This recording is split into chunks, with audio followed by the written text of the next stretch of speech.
junkies, how you doing? Anarchy in the Brew Cave back with you. Now, every 7 years we know that certain people get a certain itch, and that's to go and have a drink with somebody they shouldn't be having a drink with perhaps. Well, I get the 7-day itch, but that's a brewing itch. Now, today I'm going to do a brew. I'm going to try my hand at a 1 gallon batch of strong ale. You may say. Well, accompanying me will be, yes, parsnip wine. Don't knock it until you've tried it. Anyway, let's have a look at the ingredients. Okay, the usual suspects have jumped onto the table. They'll all be getting used today, these ones. We've got the torrefied wheat, melanodine, flaked barley, Kerrygold, and I've got 2 kgs of Marisota there. Will be going into the brew. The same old usual hops, which is Challenger, Target, Bramlin Cross. You know, I've got to use them. If I don't use them, I'm going to lose them. They're going to go bad. Right. So let's do some measuring, and this is only going to be a 1 gallon batch. So you know, it's quite a fair bit of grains going in here. Plus, if I need to use sugar, I'll be using sugar to pump up those volumes. Torrefied wheat, 60 grams. Into there. Now, don't ask me where I get these measurements from, because I don't get them from nowhere. I just pour them out. Melanodine. Hell, I'm just using the whole of it. Whatever's in there. 124 grams melanodine.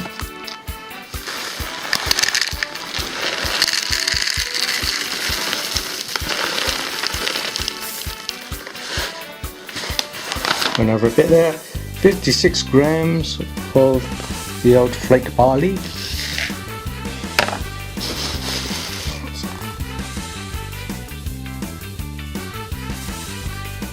50 grams of the Kerrygold. And it goes. Okay, so that is the greens, specialties, base, strong ale. Here we come. Tidy, fantastic, beautiful. As long as we all brew safely, that's the main thing. Okay, my mash water's at 69 Celsius. I'm sure that will all change though once I add these grains. Go down to about, well, I'm going to keep it at a 66. Alright, in with the base malts.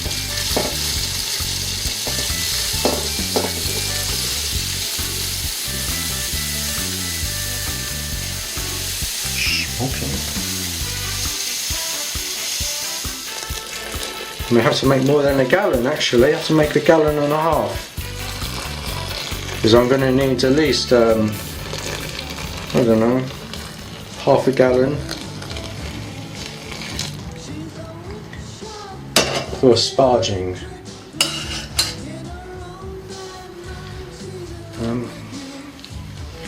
I actually made a little bit of a mistake. I wanted to put in 1 kilogram of Marisota, 1,000 grams, but I ended up by putting 2,000 in. So I don't suppose it'll make too much of a big deal. Get all that.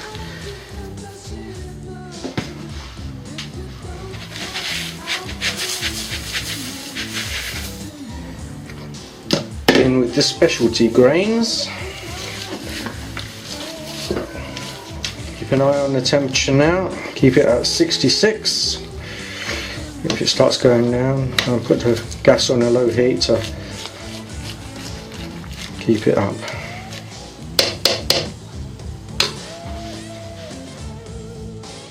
Okay folks, well my mini mash has come to an end, and look, would you believe it, right? It's 66, back to 66, right? I've done 1 hour and a half of this, and there it is. But I've got to tell you, I've had about an hour of good temperature on it, and half an hour of right shite temperature where it's rocketed it up. You know, it's been in the 70s for bleaking half an hour or more over the hour and a half, so you know that's probably effed up my brew. But hey, I'm not giving up on it. I'm going to keep going. Right, I've got some sparging water there, which is at 70 degree here. What I'm going to do, right, I've got this colander here, which I'm just going to pour the grains into there, which are going to go through there, which is going to go into this little bucket there, and then pour the whole lot back into the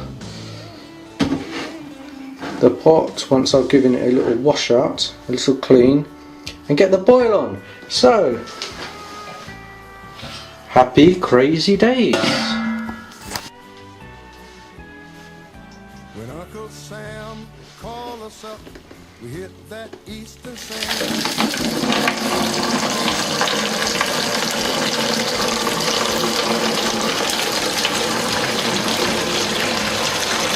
Oh yeah.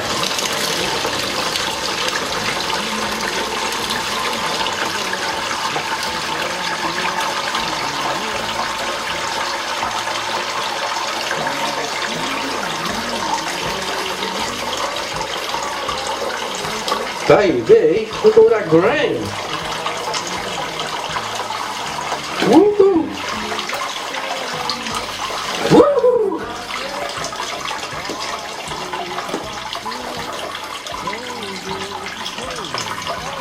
Yummy, yummy. Okay, this baby has been dripping now for 5 minutes and it's still dripping. But yeah, here comes the sparge water. I'm going to have to do this nice and slowly and easy, because I would like an even spread.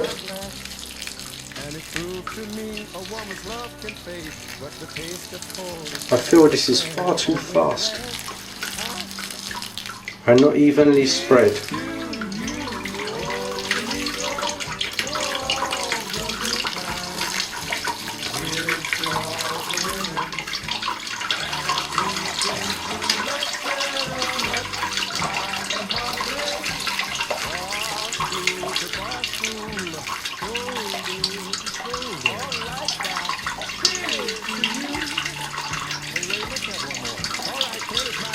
Say something, smells handsome.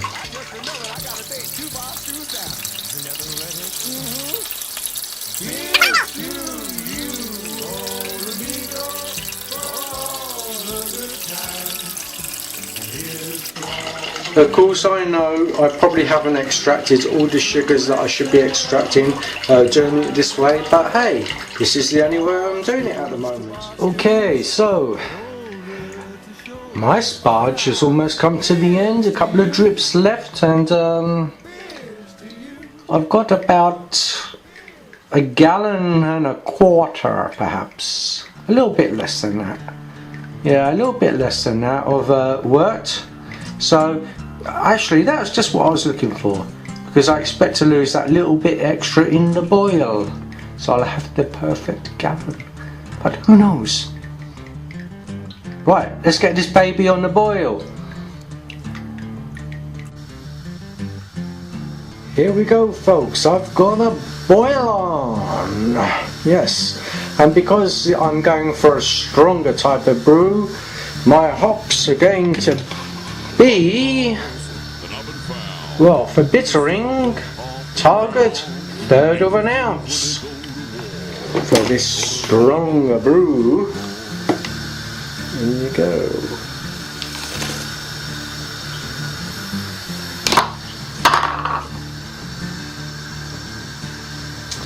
Okay, it's half an hour into the boil. I've decided I'm going to boil for 1 hour.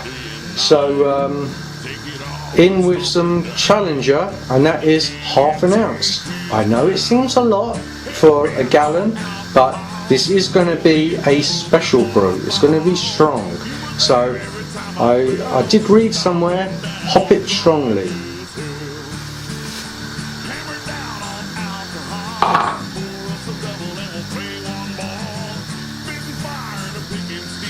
Okay, 15 minutes of the boil left. I'm going to add a little bit of Irish moss. Enough for a gallon, I guess. Come here, Irish moss. Do you reckon that'd be enough for a gallon? Yeah, it's like a sort of quarter of a teaspoon.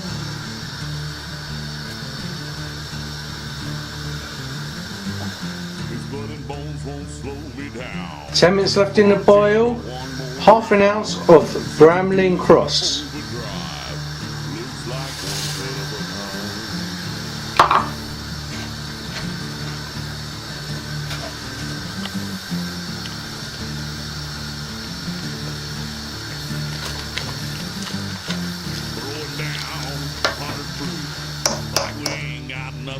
Okay, the hour is up and my boil is over. I'm going to cool it down and then add 14 ounces of sugar to the brew. Forget about what I said earlier. 14 ounces, I think, to bring it up to the actual hydrometer reading that I want it to produce a 9-point-something% beer. If I go wrong, then I'll add more sugar. But until then, the boil is over. I'll be back. You blew my cover! But I've never even been to recall! Okay, here goes with my brew mix into my fermentation bucket. This time, I haven't forgotten to use a sieve, so I'm going to collect the hops. A little something I forgot to do on my last brew.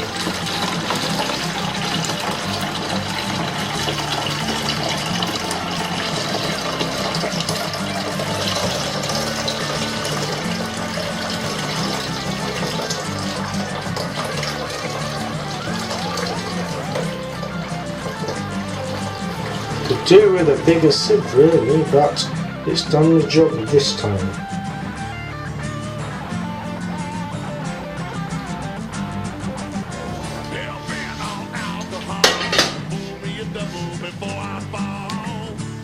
Rockin' rolling hops. For sale, used hops, free to collector. Pick up only, no postage.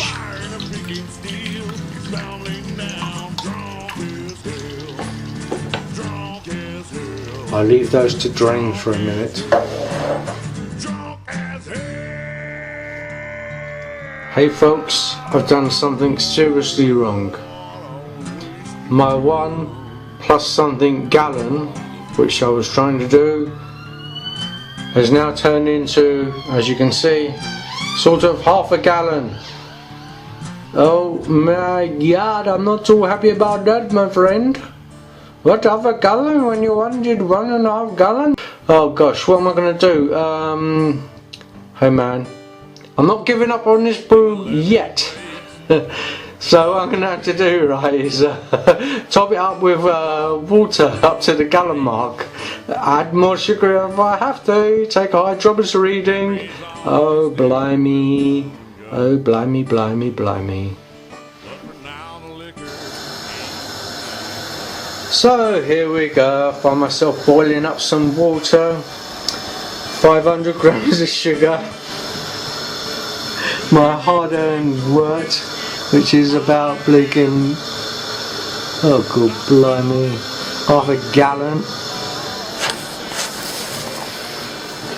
I don't know what to do, man. I blame it on this. I blame it on my turnip wine.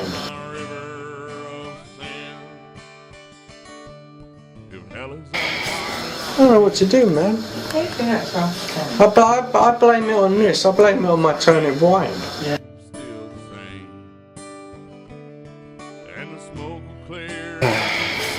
I don't know what to do, man. I blame it on this. I blame it on my turnip wine.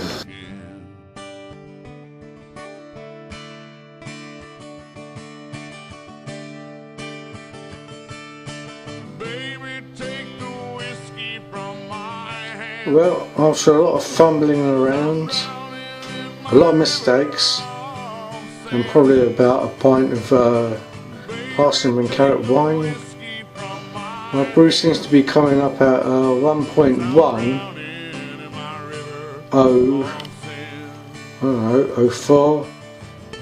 It's past the 1.100, that's for sure. So it's oh God blimey.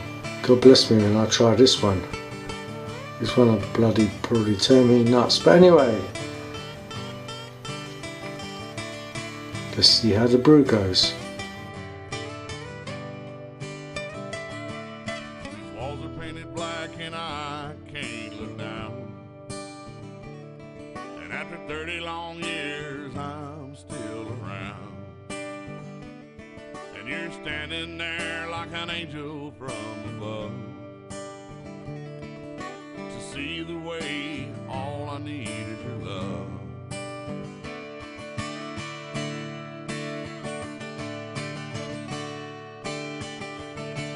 So baby, take the whiskey from my hand, 'cause I'm drowning in my river of sand. Baby, take the whiskey from my hand, 'cause I'm drowning in my river of sand. Baby, take this whiskey from my hand, 'cause I'm drowning in my river of sand. Baby, take this whiskey from my hand, 'cause I'm drowning in my river of sin.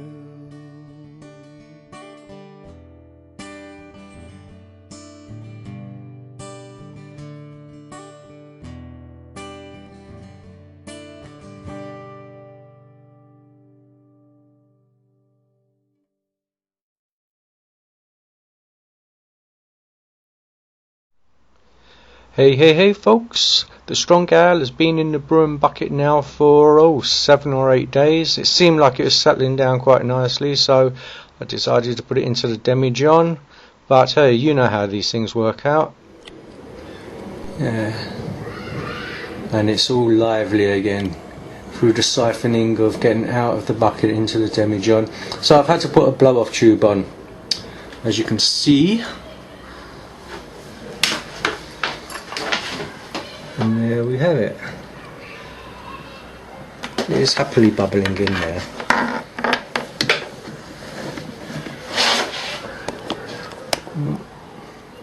Okay.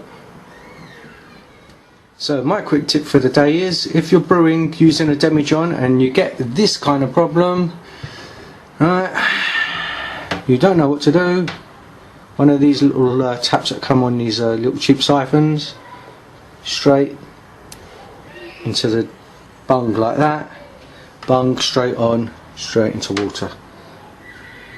Helpful, huh?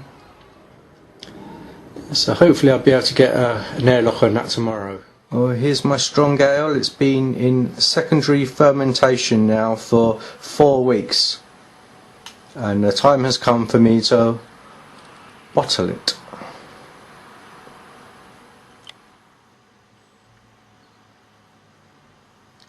Well, I've got 7 reasonable bottles out of that.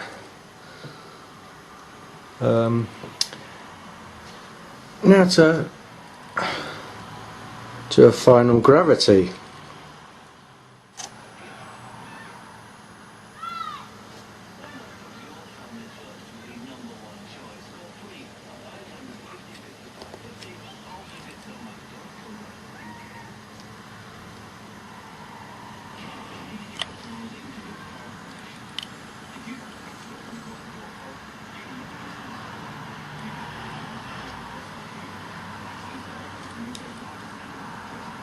Well folks, the final gravity is 1.002. I'm not sure if you can see that from here, because these plastic trail glasses, they're not the best for looking through. 1.002.